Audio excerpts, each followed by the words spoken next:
Mzina la Atate ndi la Mwana la Mzimu Woyera. Amen. Ambuye akhale nanu, akhalenso ndinu nomwe. Takulandirani nonse ku programu yathu ya lero, tilankhuleni Ambuye. Kudzera mawu a Mulungu, Atate akumwamba amakumana ndi ana ake, kumalankhula nawo ndi chikondi chachikulu. Lero ndi loweruka pa 31 May 2025, ndi chaka cha ulendo wa Maria kwa Elisabeti. Mawu oyamba ndi mawu ochokera kwa Zefania mutu 3 ndime la 14 kufikira 18. Chauta Mulungu wako ali nawe pamodzi, sangalalani, kondwani ndi mtima wonse. Amene akutiwerengera mawu oyamba ndi a Noel Kapito kuchokera ku Sacred Heart Parish, Archdiocese of Pretoria, mdziko la South Africa. Mawu amtengo wabwino monga dalembera Luka Woyera mutu 1 ndime la 39 mpaka ndime la 56. Amayi awiri akumana ndi kukondwerera tsogolo la anawo Yesu ndi Yohane Mbatizi. Amene akutiwerengera mawu amtenga wabwino komanso kutigawira mawu ndi Reverend Father Francis Taylor, achipani cha St. Patrick's Missionary Society SPS, kuchokera ku St. Augustine mtengo wa Nthenga Parish mu Archdiocese ya Lilongwe. Mawu oyamba. Mawu a m'buku la mneneri Zefaniya. Imbani mokweza, inu anthu a ku Ziyoni. Fuwulani inu Aisraeli. Sangalalani mokondwa ndi mtima wonse, inu okhala mu Yerusalemu. Chauta wachotsa chilango chanu, wapirikitsa adani anu. Chauta, mfumu ya Israeli, ali nanu pamodzi. Simudzaopanso choyipa chilichonse. Tsiku limenelo adzawuza Yerusalemu kuti, usaope iwe Ziyoni, usataye mtima. Chauta Mulungu wako ali nawe pamodzi ngati wankhondo okuthandiza kugonjetsa adani. Adzasangalala ndi chimwemwe chifukwa cha iwe. Adzakubwenzera chikondi chake. Adzakondwera nawe poyimba nyimbo zachimwemwe. Monga pa masiku achikondwerero, ndidzakuchotsera tsoka limene lingokuvutitsa ndi kukunyozesa. Mawu a Ambuye. Tithokoze Mulungu. Ambuye akhale nanu. Mawu amtengo wabwino monga dalembera Luka Woyera. Ulemu kwa inu Ambuye.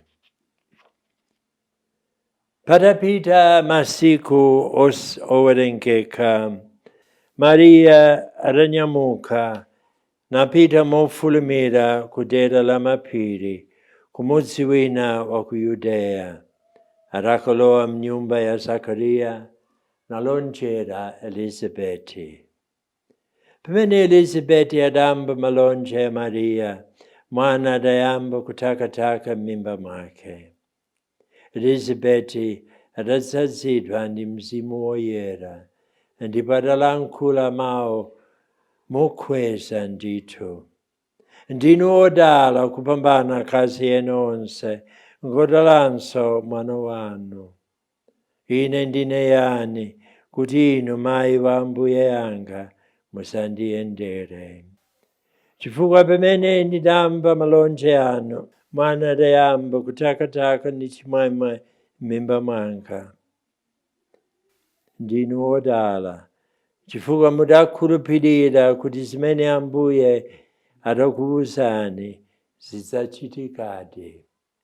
Pamenepo Mariya adati, mtima wanga ukutamanda Ambuye, ndipo mzimu wanga ukukondwera mwa Mulungu mpulumutsi wanga, popeza kuti wayang'ana kutsika kwa mtumiki wake. Ndithu, kuyambira tsopano anthu mibadwo yonse adzanditcha wodala, pakuti Iye amene ali wamphamvu wandichitira zazikulu, ndipo dzina lake ndi loyera. Amawachitira chifundo anthu mibadwo ndi mibadwo amene amamulemekeza. Wachita zamphamvu ndi dzanja lake, wabalalitsa anthu mitima yonyada. Mafumu amphamvu wawatsitsa pa mipando yawo yachifumu, anthu wamba ndi kuwakweza. Anthu anjala wakutitsa ndi zabwino, anthu olemera adawabweza osawapatsa kanthu. Wadzathandiza anthu ake a Israeli pokumbukira chifundo chake. Izi ndi zomwe adalonjeza kuti azawachitira makolo athu akale aja, Abrahamu ndi zidzukulu zake mpaka muyaya. Mariya atakhala ndi Elizabeti ngati miyezi itatu, adabwererera kwawo. Mthenga wa Ambuye. Ulemu kwa inu, Ambuye Yesu Kristu. Mngelo atilengeza za kubadwa kwa Yesu. Ntchito yoyamba ya Mariya inali yachifundo. Ndiye mngelo atamuonekera Mariya ndi kumuwuza kuti adzakhala ndi mwana wa Mulungu. Ndiye Mariya ntchito yake yoyamba inali yachifundo. Adanyamuka ndi kupita mofulumira kwa msuweni wake Elizabeti. Ndiye Mariya mtima wake ndi mtima wachifundo, uganizira anthu. Osati kungodziyesa wodala, koma mtima wake kufuna ubwino wa ena, ubwino wathu. Ndiye mawu ake woyamba inali mawu a Mariya anali akuti, mtima wanga ukutamanda Mulungu, ndipo mzimu wanga ukukondwerera Mulungu mpulumutsi wanga. Ndiye Mariya akuimba za zinthu zazikulu zimene Mulungu adamuchitira. Ndiye ife tiyeni tisinkhesinkhe za Mariya, ndi zimene adachita, ndi zimene adalankhula. Chifukwa kawirikawiri moyo wathu kuyamika sikupezeka. Anthu akatithandiza, ndimapeza anthu amabwera ambiri ku parish kukafuna chithandizo, koma mwa iwo ndi mmodzi yekha amene amathokoza Mulungu, amathokoza amene atawagawira mphatso. Mtima woyamika ndiye mtima wofunika kopambana. Munthu amene nthawi zonse amati kunena zikomo Ambuye chifukwa cha zonse zimene mwandichitira.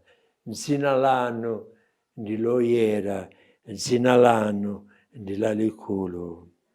Mulungu mpulumutsi wanga wandichitira zazikulu. Ndi kutamanda Mulungu m'malo mwa kungokhala nthawi zonse kudandaula, kuingolilira, kunena za zosowa zathu, koma mtima woyamika ndiye mtima umene ukuoneka mwa Mariya. Ndipo kwa ife kuyamika Ambuye chifukwa cha moyo wathu, chifukwa cha moyo wa Chikristu, moyo umene titalandira kusanduka na Mulungu, moyo umene udalandira zambiri za uzimu, kuti moyo wathu ukondwere mwa Ambuye mpulumutsi wathu. Ndiye tikuona Mariya akuyenda mofulumira, mosatenga nthawi kuti akumane ndi Elizabeti. Ndiye chifundo chake. Posachedwa ku parish yathu tinali ndi anthu akuluakulu okwana 350 amene adabwerera masakramenti. Ndipo polankhula nawo ndinawawuza kuti tsopano mwalandira chikhululukiro cha machimo anu, mwalandira Yesu mu Ukaristiya. Ena mwa inu amene simunalimbitsidwe mwalandira sakramenti la ulimbitso. Ndiye tsopano ndifuna kuti mufanizire Mariya, munyamuke ndi chimwemwe chimene mwalandira mwa Yesu, kuti mupite kwa anzanu, mupite kwa abale anu, mupite kwa anthu ena ndi kuwauza za zimene Mulungu adakuchitirani, ndipo zimene mwalandira pakukhululukidwa kwa machimo, pakukhala watsopano, pakukhala ngati munthu amene akuyamba moyo wina watsopano. Zakale zapita, zafufuzidwa zonse. Pitani kwa anzanu mofulumira, muwauze mthenga wabwino wa Mulungu umene mudalandira pamene mudabwera ku maphunziro ndi kulandira ubwino wa Mulungu. Ndiye kunena zoona, palibe chifundo choposera chifundo chokuthandiza munthu kubwerera mu mpingo wake. Palibe chifundo choposera chifundo chokuthandiza munthu kuti alandire Yesu moyo wake. Ndidakumana ndi mayi wina amene adavutika chifukwa za zochita za mwamuna wake. Ndipo pocheza nawo ndidamufunsa, kodi mumapempherera mwamuna wanu? Kodi mumamuchitira chifundo mwamuna wanuyo kuti apeze kutembenuka mtima? Ndiye ananena kuti sinaganize konse kuti ndimpempherere kuti iye abwerere asiye zimene anali kuchita, koma kupita mofulumira kudera la mapiri ndiye mthenga wa Mariya kwa ife, kuti tisangoganiza chifundo ndi kupereka bredi, kapena kupereka ufa, kapena kupereka zinthu zapansi pano, koma chifundo chopambana ndi kuthandiza munthu pa moyo wake wa uzimu, kuti apeze chimwemwe cha moyo, kuti apeze chimwemwe chokumana ndi Yesu, apeze chimwemwe pakulandira Yesu mu Ukaristiya. Ngakhale mwina zinthu sizisintha kumbali ya chuma, kumbali ya zinthu zapansi pano, koma alandire chuma choposerapo, chuma chimene Ambuye akumugawira, chuma chachikondi. Mariya poyendera Elizabeti, sikuti anamunyamulira keki, anamunyamulira ufa, koma adabwera adamulonjera. Ndipo pamene adamulonjera Elizabeti, mtima wa Elizabeti udasanduka atsopano.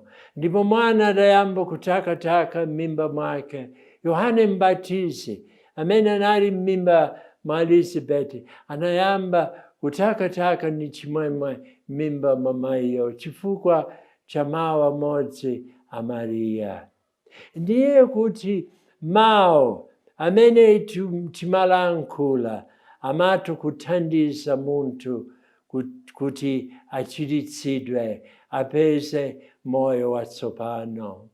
Chifukwa kawirikawiri ife malo mwakupereka chifundo timapereka chiweruzo, timalozera chala anzathu, timaganizira anzathu zoyipa, timawakwira, timalongolola nthawi ndi nthawi pa zimene iwo amachita. Koma malo mwakungonyamuka ndi kufulumira kupita ndi mtima wofatsa ndi wodzichepetsa. Chifukwa Mariya adati, ndine mtumiki wa Ambuye, zindichitikire monga mwaneneramo. Ndiye pamene tikuona Mariya atalandira mthenga wa mngelo, adangogonjera mngeloyo ndikunena, ndine mtumiki wa Ambuye, zindichitikire monga mwaneneramo.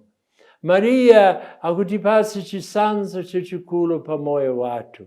Tisangokhala ndi maganizo a chipulumutso chathu, koma tiganizire za chipulumutso cha anzathu. Tikhale opita kulalikira anthu mthenga wabwino.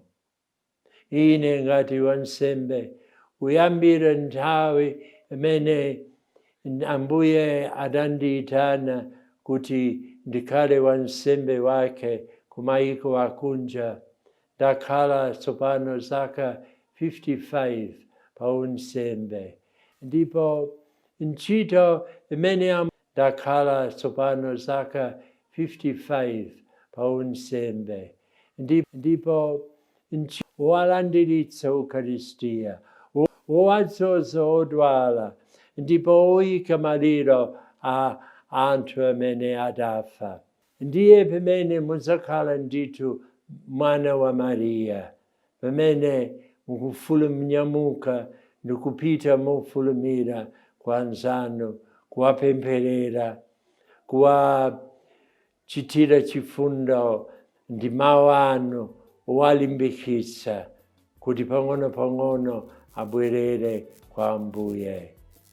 Amayi Mariya atipempherere kuti tikwaniritse ntchito za chifundo kwa anzathu amene akusowa chipulumutso cha Yesu. Amen. M'dzina la Atate, la Mwana, la Mzimu Woyera. Amen.